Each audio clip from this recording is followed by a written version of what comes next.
पुडेरो लाल खेबर जे ward 2 जे मोहम्मद रहीम शाह महले जे घिटिन जो कम रोलड़े जो शिकार ठेकेदार नंगर खान बबर। घणनि ई घरनि जो पानी बंद, रोज़ आसरा महले जे अवाम परेशान।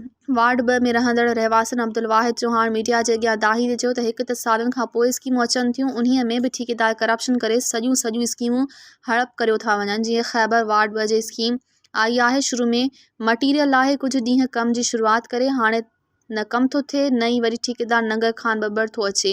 हिन वधीक जो त असां घरनि जो पाणी कहिड़े पासे निकाल कयूं। पाणी घरनि जे अंदरि जमा थियण जे करे केतिरनि ई बीमारियुनि जो ख़दशो आहे। हिननि आला ऑफिसरनि खे पुरज़ोर अपील कंदे चयो त ख़ुदारा इन्ही करप्ट ठेकेदार जे ख़िलाफ़ कानूनी कार्रवाई कई वञे। मज़ीद ख़बरनि ऐं तफ़सीलात लाइ विज़िट कयो असांजी वेबसाइट www.awamiNewsHD.com ऐं ॾिसंदा रहो अवामी न्यूज़ HD।